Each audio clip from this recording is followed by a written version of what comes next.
My fiancé announced, "We're postponing the wedding until you agree to have my name on everything you own." I said, "That's a reasonable boundary." Then I called our wedding venue and transferred the $15,000 deposit into my name only for a solo celebration party. Her mother's lawyer sent a demand letter 3 days later. I, 33 male, was 3 months away from marrying Natalie, 31. We'd been together for 2 years, engaged for 8 months. I thought things were solid. Turns out, I was wrong. Context matters here.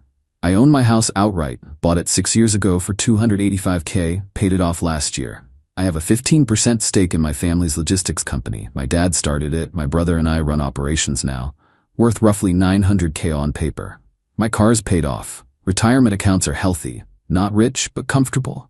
Natalie's a dental hygienist, makes around $58K. Rents her apartment, has student loans she's been chipping away at. We'd talked about her moving into my place after the wedding, which made sense financially, or so I thought. Last Thursday evening we were at my place going over wedding RSVPs. 200 guests, venue booked, her parents contributed $7K toward the $22 total. I covered the remaining $15K. Deposits locked in everywhere. She set down her wine glass and hit me with it. "Ian, I've been thinking, I need my name on the house before the wedding." I looked up from the spreadsheet. "What? The house? And the car? And your stake in the company? Everything should be in both our names. It's only fair if we're getting married." I blinked. "Natalie, we haven't even gotten married yet." "Why would I?" "Because marriage is about partnership, sharing everything. If you really loved me, you'd want me to feel secure. You'll feel secure after we're married. We can discuss things then, friend, but I'm not putting your name on assets I earned before." "Before what? Before me?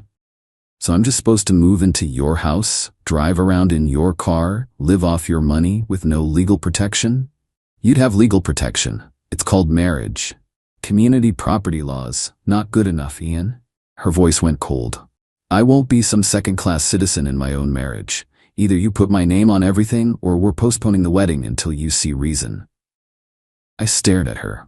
The ultimatum hung in the air like smoke. "So let me get this straight. You want your name on my house, my car, and my business stake, assets worth over $1 million that I built before we even met. Or you're calling off the wedding." "I'm not calling it off. Just postponing until you understand what marriage means." Something in her tone, the rehearsed quality. Like she'd practiced this. "Wow, that's really a reasonable boundary you're setting there. Nat, really reasonable." She smiled, missing the sarcasm entirely. "I'm glad you understand. My mom said you'd fight me on this, but I knew." "Your mom?" "Yeah, we've been discussing it. She thinks I should protect myself. Her divorce from my dad was messy because she had nothing in her name. She doesn't want that for me." Oh. This wasn't Natalie's idea. This was Diane's. "Right, well, since we're postponing the wedding, I should probably handle some logistics." "Thank you, baby. I knew you'd see reason once you thought about it." She kissed my cheek and went back to her wine like she'd just asked me to pick up milk. I excused myself to my office. Made 3 calls. First, my lawyer buddy Kevin explained the situation. He laughed, then stopped laughing when he realized I was serious. "Dude, do not put her name on anything. That's insane. If you break up, she owns half your stuff without ever being married? Hard pass." Second, my brother at the company. "Heads up, Natalie's asking for her name on my stake. Obviously not happening, but wanted you aware in case she tries anything." Third, the wedding venue. "Hi, this is Ian Whitmore. I have a reservation for October 12th. Yeah, the Whitmore-Keller wedding. So there's been a change. The bride wants to postpone indefinitely. I'd like to transfer the reservation and the $15,000 deposit currently held under both names to my name only. For let's call it a solo celebration party. Same date, same package. Can we do that?" Long pause from the event coordinator. "Mr. Whitmore, typically our policy." "I paid the entire deposit. I can provide proof of payment. The bride has just indicated she's postponing our wedding indefinitely. I'd still like to use the venue and services I paid for." More silence, typing sounds. "Let me speak with my manager. Can I call you back?" "Sure." 20 minutes later, they called back. Manager confirmed. Since I paid the deposit in full, and the reservation was technically under both names but paid by me, they could transfer it to my name exclusively. The $15 stays with the venue, applied to my event. I'd need to sign new paperwork. Perfect. I'll be there tomorrow to sign. Friday morning, I drove to the venue, signed everything, got copies. The reservation was now exclusively mine for a private celebration event on October 12th. Friday afternoon, I sent Natalie a text. You said we're postponing the wedding until I meet your terms. I respect your boundary. I've moved the venue reservation to my name only since I paid for it. You're welcome to make new plans when you're ready. Also, I think we should take a break while you figure out what you want. Don't contact me unless it's to pick up your stuff from my place. She called immediately. 16 times, I declined all of them. Saturday morning, her mom Diane showed up at my door. Ian, we need to talk about this nonsense. Good morning, Diane. Don't good morning me. You canceled my daughter's wedding? I didn't cancel anything, she postponed it indefinitely. I just rearranged my finances accordingly. You stole the venue deposit. I paid for the venue deposit. I redirected my own money for an event in my name. That's not theft. You're punishing her for having boundaries. No, I'm respecting her boundaries. She said she won't marry me until I put her name on everything I own. That's not happening. So there's no wedding. Pretty simple. Diane's face went purple. You selfish, controlling. Diane, you need to leave. Now. She stomped back to her car. As she drove off, she screamed out the window. You'll be hearing from our lawyer. Update 1. 4 days later. Got the demand letter Tuesday morning. Certified mail. From Hastings & Associates, attorneys at law.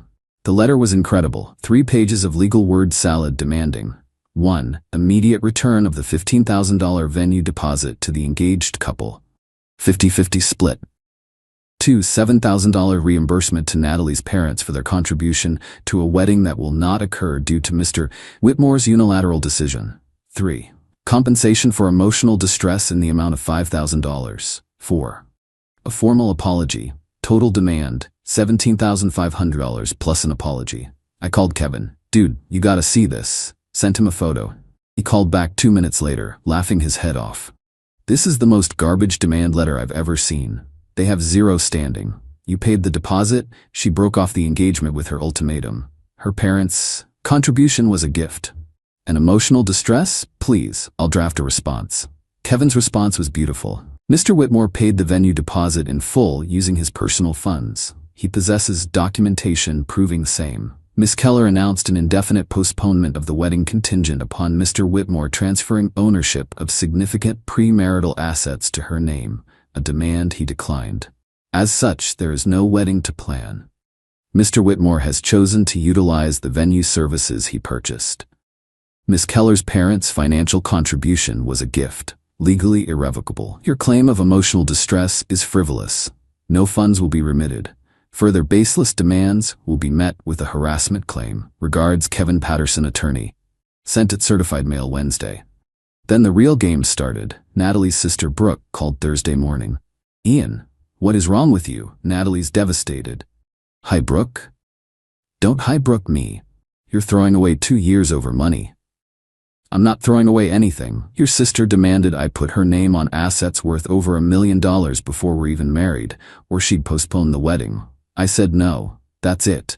She just wants to feel secure. You're being unreasonable. Brooke, would you marry someone and immediately put their name on everything you own? Pause. That's different. How? Because you're the man. You're supposed to take care of her. I actually laughed. Taking care of someone doesn't mean handing them ownership of everything you've built. That's not marriage. That's a robbery with a ceremony. You're disgusting. Click. Friday, things escalated. Got a call from my bank. My checking account had an attempted unauthorized access. Someone tried to add themselves as a joint account holder using forged documents. Can you tell me who tried this? I asked the fraud department. I can't disclose details, but the documents showed a signature purporting to be yours, requesting addition of a Natalie Keller to the account. We flagged it as suspicious because the signature didn't match our records and you hadn't contacted us. Holy hell. I did not authorize that. That's fraud. I want to file a police report. We'll freeze any further access attempts and document this. You should definitely file a report. Went straight to the police station. Filed a report for attempted identity fraud. Got a case number. Then I checked my credit. Recent inquiries. Someone had tried to open a joint credit card in both our names. Also flagged as suspicious.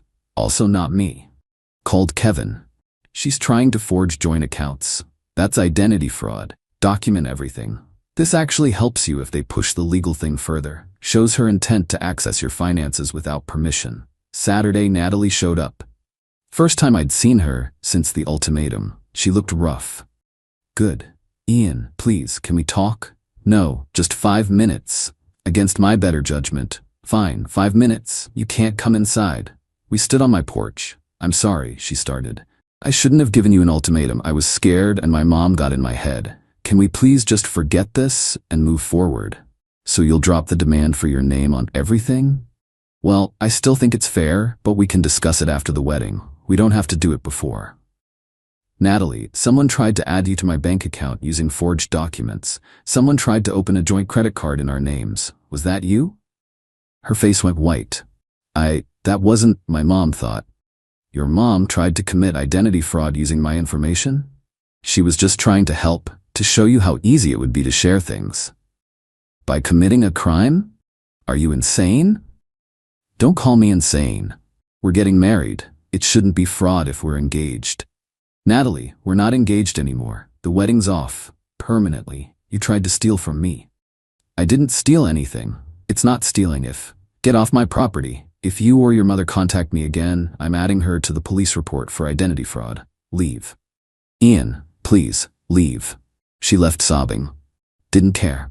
Update 2. 2 weeks later, the entitlement reached nuclear levels. First, Natalie's dad Frank called. He's usually the reasonable one. Ian, this has gone too far. Let's all sit down and talk this through.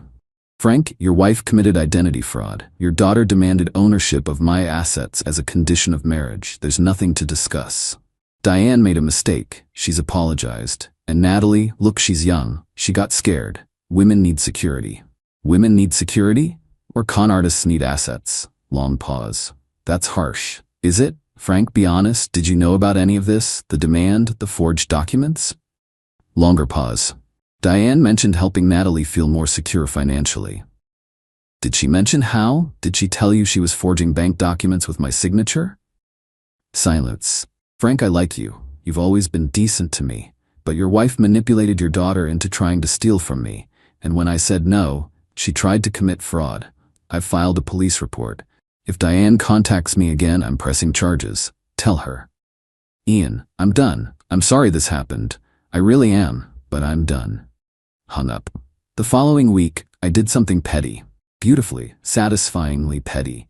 I kept the venue reservation for October 12th, invited my friends and family, 50 people. Sent invitations. You're invited to celebrate Ian Whitmore's Independence Day, October 12th, 7 p.m. Dinner, drinks and dancing to commemorate freedom from manipulation. Dress code, whatever makes you feel powerful. My brother thought it was hilarious. My parents were concerned but supportive. My friends, they showed up with bells on. The venue coordinator called 2 days before. Mr. Whitmore, we've been contacted by a Diane Keller claiming you're using venue services meant for her daughter's wedding. The services I paid for and transferred to my name legally? Yes. She's quite upset, threatened to protest outside the venue during your event. If she shows up and causes a disturbance, call the police. I have a restraining order pending against her for the identity fraud case. Understood. Just wanted to give you a heads up. October 12th arrived. The party was perfect. Open bar, catered dinner, DJ. My best man's speech was about recognizing red flags before you invest in a sinking ship. Everyone laughed. We danced. We celebrated. And yeah, Diane showed up. She stood outside the venue with a homemade sign that read, "This man stole my daughter's wedding." Venue security asked her to leave. She refused. They called the cops. 2 officers arrived. She started screaming about me being a thief, about her daughter's broken heart, about the money she'd contributed. One of my groomsmen recorded the whole thing from inside. The cops asked if she had a legitimate reason to be on private property. She didn't. They asked her to leave. She refused. They arrested her for trespassing and disturbing the peace. From inside the venue, we watched through the windows as she was put in the back of a patrol car, still screaming. My brother raised his glass to dodging bullets. Everyone toasted. Best $15,000 I ever spent. Update 3. Final. It's been 6 weeks since the party. Here's where things landed. The identity fraud case moved forward. Turns out, Diane didn't just try once. Police investigation found she'd attempted to forge documents 3 separate times. The bank account, the credit card, and a third attempt to add Natalie's name to my house title through a fraudulent quitclaim deed that she submitted to the county recorder's office. The county caught it because the signature was noticeably wrong, and they called me to verify. I had no idea until the detective informed me during their investigation. Diane was charged with 3 counts of identity fraud and 1 count of attempted theft by deception. Her lawyer tried to argue she was acting in her daughter's best interests and didn't understand the legal ramifications. Judge wasn't buying it. She pleaded guilty to avoid trial. Got 18 months probation, 200 hours community service, ordered to pay restitution for my legal fees, $3,800, and mandatory counseling. If she violates probation, she does jail time. Frank filed for divorce. Apparently, this wasn't the first time Diane pulled something like this. She'd forged his signature on loan documents years ago without telling him. He'd buried it to keep the family together. But this was his breaking point. He apologized to me privately, said he should have stepped in sooner. Natalie? Complete radio silence after the party. Then, about 3 weeks ago, I got a LinkedIn message from someone I didn't know. Woman named Jennifer, around my age. The message: "You don't know me, but I dated Natalie's ex-boyfriend before you. She told you she'd been single for 6 months before you met, right? She wasn't. She was engaged to Kyle. Same thing happened. She demanded he put her name on his condo and his investment accounts before the wedding. When he refused, she called it off and tried to claim she'd contributed to his assets during their relationship. He had to threaten legal action to get her to back off. I'm sorry this happened to you. Just wanted you to know it's a pattern." I thanked her for the information, forwarded it to Kevin. "Good to know," Kevin said. "If she ever tries anything else, this establishes a pattern of behavior. Save it." As for the $7,000 Natalie's parents contributed, Frank asked for it back through his divorce attorney. Said Diane had used their joint savings without his knowledge, specifically for the wedding contribution, as part of her scheme to entangle Natalie in my finances. Since there was no wedding, he wanted reimbursement. I sent him $7. Not because I legally had to. Gifts are gifts, but because Frank got screwed by Diane as much as I almost did. Seemed fair. My Independence Day party became legendary among my friend group. People still bring it up. My brother uses the phrase, "Whitmore Independence Day," whenever someone escapes a bad relationship. The venue coordinator sent me a thank you note. Apparently, my event was drama-free once Diane got arrested, and everyone tipped really well.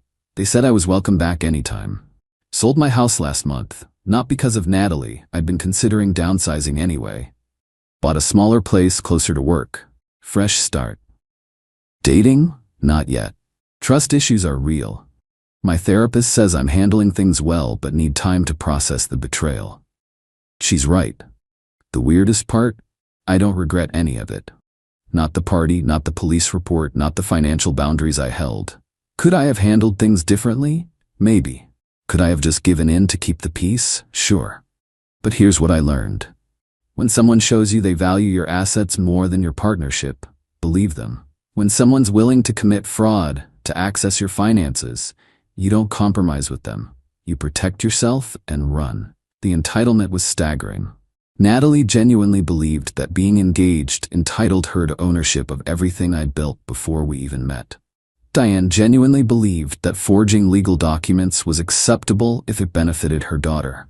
The delusion was almost impressive. But reality doesn't care about entitlement. Courts don't care about, but we were in love. Banks don't care about, but we were getting married.